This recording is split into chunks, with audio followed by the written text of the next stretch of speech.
Previously, en The Old House, una joven bisexual llamada Luz fue castigada por cometer actos ilícitos en su escuela, y en vez de enviarla a un reformatorio que sería lo ideal para su situación, su madre soltera decide enviarla a un campamento de contabilidad, que la verdad se aprecia bastante porque ya de adulto esos conocimientos valen oro.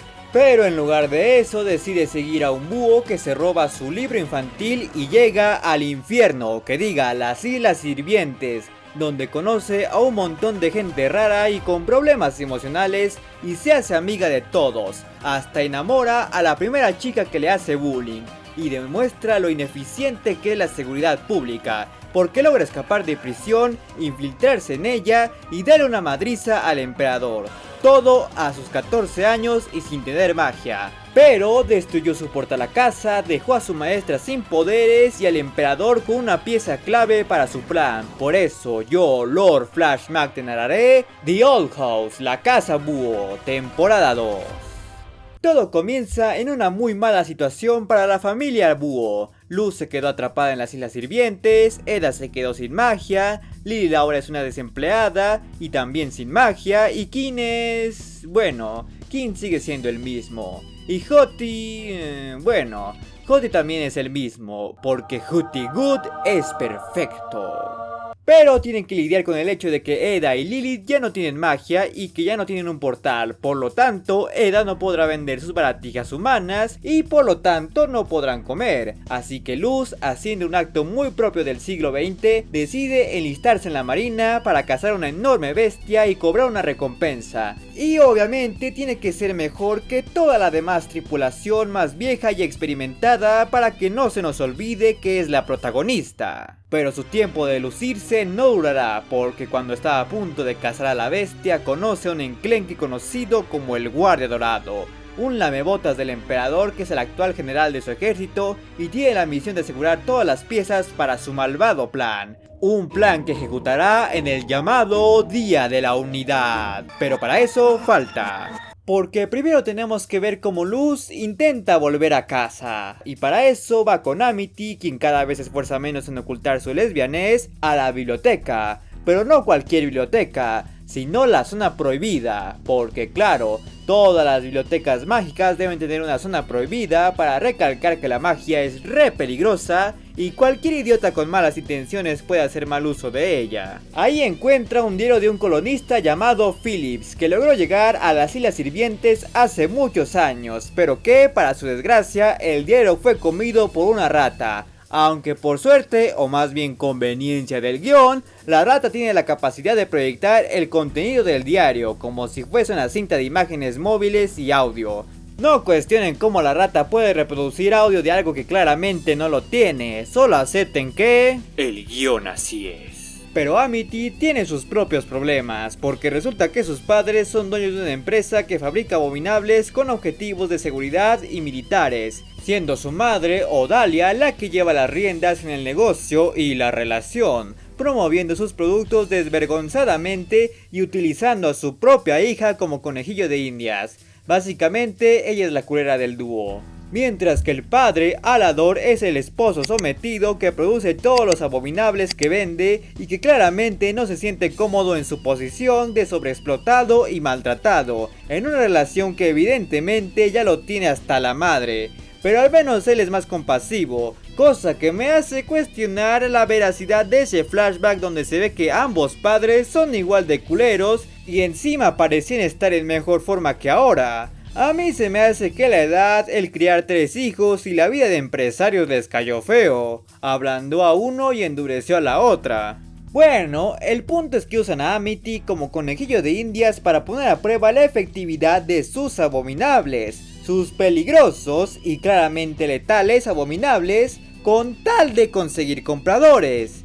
Ya desde aquí se esfuerzan porque odiemos a esta zorra que se hace llamar madre. Pero no se preocupen, banda, porque si algo me dejó en claro esta serie es que los adolescentes de 14 años son bastante hábiles y capaces de ponerse al tiro con estas máquinas diseñadas por un disque profesional, con años de experiencia. Es más, todos los adolescentes aquí son tan pros que pueden vencer a cualquier fuerza militar que se les oponga, porque... el guión así es. Pero bueno, la cosa es que como los padres de Amity vieron que ella es más chingona que esos abominables, la castigan porque les hizo perder clientes. Así que Luz hace un trato con ellos. Si ella es la nueva conejilla de Indias, podrá cogerse que diga liberar a Amity. Pero ella no permitirá que Luz sea humillada por una máquina que claramente pueden vencer juntas, pero se dejan ganar para complacer a los clientes. Pero más complacido está el guardia dorado, que ordena llevarse todas las unidades, ignorando que son una estafa, porque adolescentes de 14 años los pueden vencer. Y tras todo eso es que Luz se da cuenta de que está enamorada de Amity. Y quizás lo más sorprendente es que en ningún momento se pone a cuestionar su sexualidad, o qué va a pensar su madre, o si es correcto que dos seres de distintos mundos tengan relaciones. Así de civilizada y razonable es la educación de Luz. Se nota que ella y su madre son ateos. Así que ella está dispuesta a confesársele, pero tiene la inseguridad que todo adolescente tiene. Creer que ser cursi es estúpido y ser cool atrae a las chicas. Ni que todas fueran plásticas superficiales. Por lo que, en vista de que ambas son lo bastante miedosas para confesársele, Hurtigrute interfiere como su cupido, y pese a que al principio parece no funcionar, al final se cumple su cometido. Amity Blight, ¿quieres ser mi novia? ¡Sí!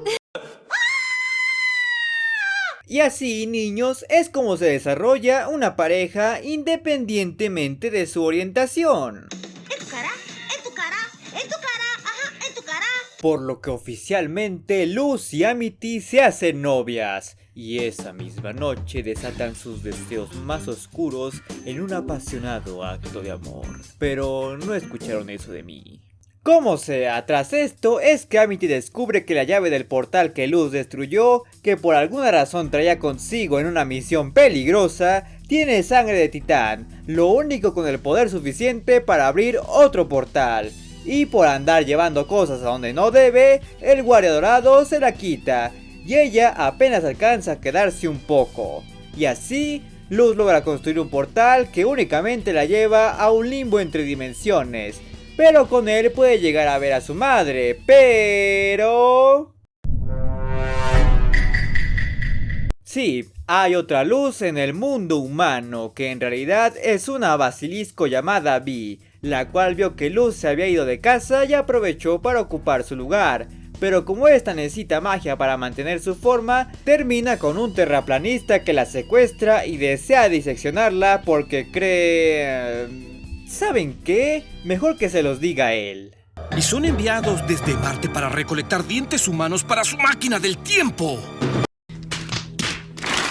¡Eso es imposible! No solo te equivocas, sino que eres torpe. Por lo que Luz tiene que confiarle a su madre la misión de liberar a Vi y esperar a que se trague toda la historia sobre las islas sirvientes y que no le dé un patatús cuando se entere que ha estado viviendo con un demonio y que su hija se encuentre en un infierno hipster. Y bueno, por suerte para ella, esta sí logra asimilar toda la revelación, aunque no se lo toma muy bien, y obliga a Luz a prometer que regresará con ella y que nunca volverá a ese reino. En base a esto, quizás fue buena idea que Luz no le dijera que tenía novia. Creo que ella no era tan atea que digamos. Pero como sea, el punto es que Luz ahora tiene un dilema, porque no le quiere quedar mal a su madre, pero tampoco quiere dejar a sus amigos. Pero ese dilema tendrá que esperar, porque Velos va a ejecutar su plan del Día de la Unidad. Pero aún falta para eso, porque Eda también tiene sus propios problemas, ya que recuerden que desde que ella y Lilith se compartieron la maldición, ahora ya no tienen magia, y bueno, es por ello que Luz les termina enseñando la magia de glifos que ella usa. Sí, ¿pueden creerlo? Eda, la bruja más poderosa de las Islas Sirvientes, la que se suponía que le iba a enseñar a Luz a hacer magia, es tan, pero tan mala maestra que no solo no le enseñó nada, sino que Luz ahora es la que tiene que enseñarle a ella. Honestamente, no sé quién de las dos es peor madre. Y también resulta que ella y Lily tienen problemas para controlar a la bestia, porque cada vez que Eda sueña tiene visiones con esta y ella toma el control. Pero no se preocupen, porque Hooty-Good se encarga de la situación de la forma más directa posible, drogando a Eda para que ésta se duerma y confronte a la bestia de una vez por todas, y así logra hacer las paces con ella y entabla una fusión furry de mujer búho. ¿Y para qué servirá? Esa es la mejor parte, para nada. Ah, pero ese no es el único problema, porque Eda también se encuentra con una vieja cara, Rain. ¿Qué nombre tan estúpido, Fogel? ¿Tratas de ser un cantante irlandés? Una trapo que es la ex de Eda y que se conocieron desde niños cuando ambos estaban en un concurso dirigido por una maniática que claramente tiene problemas mentales, por lo que empezaron a ir a la escuela juntos y empezaron a salir, hasta que Eda terminó por alejarlo a causa de su maldición. Y ahora este es el líder del aquelarre de los bardos. ¿Qué? ¿El aquelarre de los bardos? ¿Por qué la formación principal de aquelarres tiene que incluir bardos? O sea, se entiende las plantas, la construcción, las medicinas y hasta los abominables. Pero ¿cómo estos güeyes aportan a la base social y gubernamental de la magia si su habilidad depende de hablar bonito? Un aquelarre musical tendría más sentido. De hecho, ¿por qué el líder de un aquelarre así es alguien que tiene pánico escénico? Si un bardo vive del escenario, ay, ¿saben qué? No vale la pena cuestionarse eso, porque el guión así es. El punto es que Rey no solo es un trapo y líder incalificado de un aquelarre inútil, sino que también es líder de un grupo de rebeldes que buscan derrotar al emperador, porque saben de su malvado plan para el Día de la Unidad, del que aún no vamos a hablar. Y es gracias a esto que se reencuentra con Eda y descubre que ella tiene la capacidad de desintegrar todo a su alrededor y a ella misma al utilizar un objeto mágico. ¿Por qué? Ya saben la respuesta. El guión así es. Pero para su desgracia termina siendo capturado por sus compañeros líderes de aquelarre y lo empiezan a drogar para que así olvide a Eda y tenga lealtad al emperador. Pero en realidad no está drogado, solo se hace el menso para proteger a su amada Eda, ya que este y su equipo de inadaptados están dispuestos a enfrentar al emperador y su plan del Día de la Unidad. Pero aún falta para eso, porque King también tiene su crisis. Resulta que un día él, Luz, Hooty y Lily fueron a lo que aparentemente era su antiguo castillo, y ahí descubren que él es hijo de alguna especie de bestia enorme. Entonces Eda le revela que lo encontró en ese mismo lugar y se lo llevó a su casa para adoptarlo, y hasta le dio un collar porque eso es lo que hace la gente con las mascotas. No sé qué es más triste, que King se entere de que es huérfano o que Eda lo consideró una mascota. Pero bueno, eso lo inspira a querer encontrar a su verdadera familia, pero a su vez decide aceptar que Eda es su verdadera familia, y por eso se pone su apellido y hace formal su adopción. No me pregunten cuál es la lógica de estas dos acciones claramente contraproducentes, ya se la saben. El guión así es. Y mientras trata de averiguar qué clase de demonio es, Hooty-Good le ayuda a descubrir que tiene la capacidad de generar super gritos. Así es, gente, Hooty es el responsable de todas las cosas buenas que le pasan a los protagonistas. Eso lo hace a él. Te hace un dios.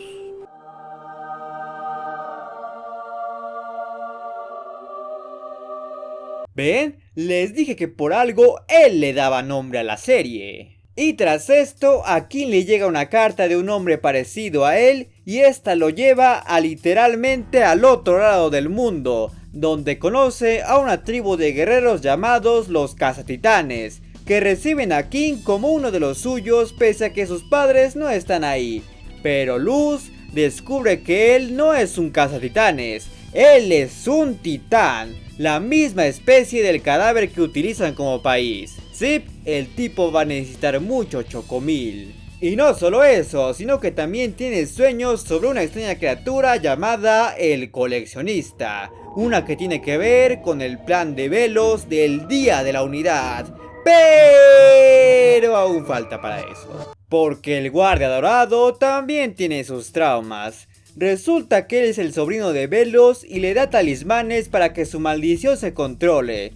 Pero cuando se les acaba, este decide ir a robar unos y termina encontrándose con Luz y con la asistente de Velos, Kikimora, quien posee una alta rivalidad con el guardia y termina saboteando su robo para quedarse con el crédito. Es ahí cuando nos enteramos que el guardia dorado es tan solo un chico de la misma edad que Luz llamado Hunter, y al igual que ella tampoco tiene magia, dejando en claro que solo tiene su puesto por nepotismo, así que termina aliándose con Luz para recuperar los talismanes y hasta se consigue uno que guarda en secreto.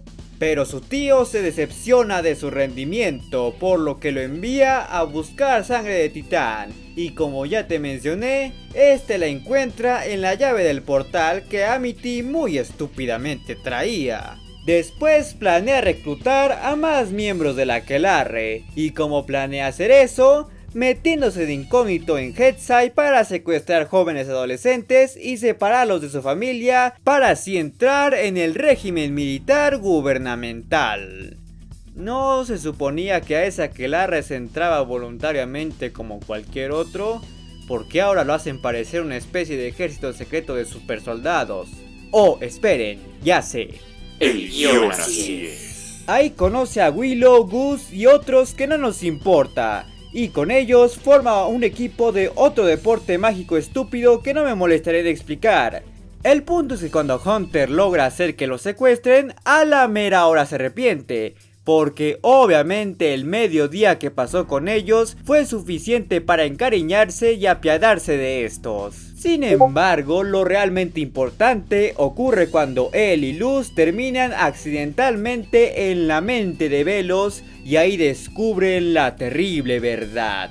Resulta que este había inventado toda esa falacia de que la magia salvaje es mala y hasta había preparado falsos ataques con tal de ganar seguidores y voz entre los habitantes de las islas. Y además inventó eso de los aquelarres con tal de tener una excusa para ponerle a la gente unos sellos que anulan la magia para así tener control sobre ellos. En otras palabras, siguió al pie de la letra la guía para políticos codiciosos, tiranos persuasivos y fanáticos religiosos de cómo manipular a las masas, inculpando a un colectivo imaginario o inofensivo para llegar al poder. Los presidentes latinos y la Iglesia Católica deben estar orgullosos. Y también descubren que Velos es el mismísimo Phillips, el primer humano en llegar a las Islas Sirvientes y que escribió el diario que la rata se comió. Y además, Luz llegó a conocer cuando ella y Lilith viajaron en el tiempo y descubrieron que este era un hijo de la fregada que está dispuesto a sacrificar a quien sea para cumplir sus objetivos. Ahora, ¿cómo fue que llegó a vivir tantos años y se cambió la cara? ¿Por qué pregunto? Ya saben la respuesta. El guión así es. Y por si eso fuera poco, Hunter también descubre que él es un clon de ese tipo que está ahí. No sé quién sea, pero supongamos que es alguien importante. Y dado a que Velos ya se enteró que estos dos descubrieron todo, no le queda más opción que deshacerse de Hunter y reemplazarlo por otro.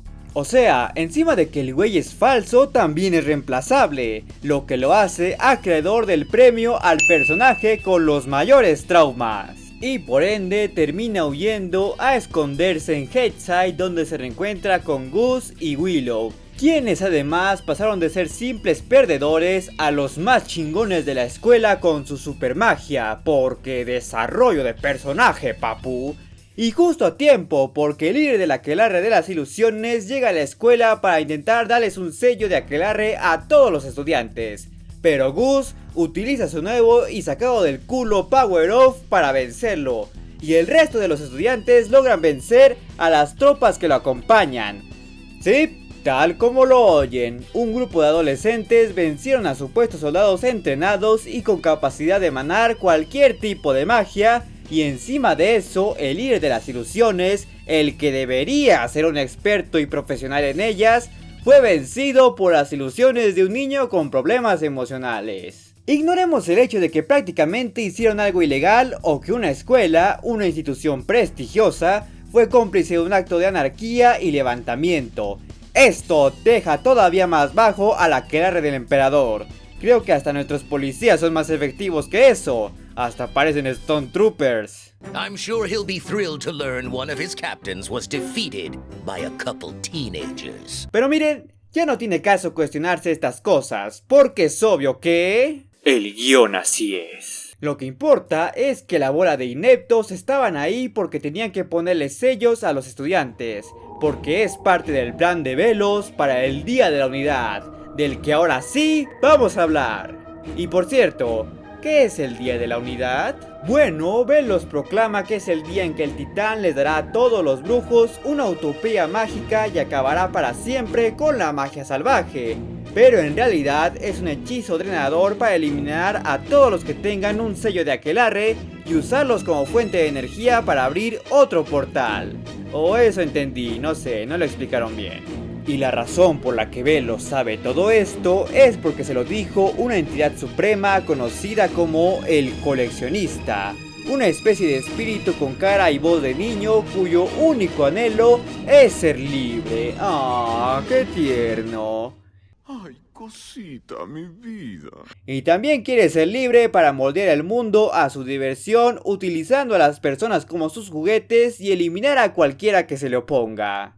¡Este chino está loco! ¡Hay que largarnos! Por suerte, para eso están aquí el equipo de inadaptados, quienes tienen un plan que obviamente va a salir mal, siendo este el de utilizar sus puestos de líderes de aquelarre para sabotear el ritual que hará que todos se mueran. Y para eso, Eda va a cambiar de lugar con Rain y usar su maldición para matar a todos ahí. No, pues qué brillante idea. Y mientras eso sucede, Luz, Willow, Ghost, Hunter y King van a rescatar a Amity y evitar que sus padres le den a Velos su propio ejército. Y ahí, Alador descubre que todo eso del Día de la Unidad es una excusa para matarlos a todos. Y no solo eso, sino que su esposa, Odiala, sabía perfectamente eso. Pero aún así decidió continuar con el trato porque... El dinero es dinero, el dinero es dinero, el dinero es dinero, el dinero es dinero, aprende algo, dinero. Y con eso, Alador la manda a donde siempre perteneció, a la mierda. Problema resuelto. Pero mientras andaban generando sus problemas maritales, Kikimora, quien fue dotada con un robot gigante para levantar su autoestima, secuestra a Luz creyendo que era Hunter. Y uno nuevo empieza. Por lo que así llegamos al momento que todos esperábamos. El momento en el que vemos que unos pubertos que apenas se aprendieron a mejorar su magia, le dan batalla a un tipo que literalmente tiene siglos de experiencia y conocimientos en las artes mágicas y que, además, puede transformarse en una bestia.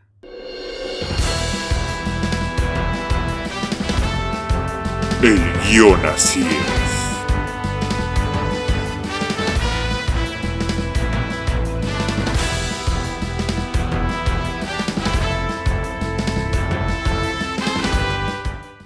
Y mientras nosotros tratamos de fingir que los escritores no son condescendientes con los niños, King encuentra el amuleto del coleccionista, quien fue abandonado por Velos tras no cumplir su promesa de liberarlo.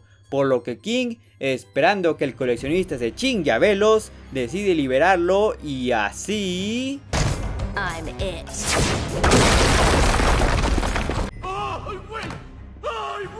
Y así de fácil, el coleccionista vence a Velos y hasta se deshace del hechizo de aniquilación, salvando a todas las brujas. ¡Vamos a vivir! Por lo que procede a alterar la realidad misma y a utilizar a todos los habitantes de las Islas Sirvientes como sus juguetes. ¡Vamos a morir! Así que King, sabiendo el mal que ha desatado, decide sacrificarse para que Luz y sus amigos puedan escapar. Y así Luz vuelve a casa. Y con este ambiente deprimente y desesperanzador, termina esta temporada.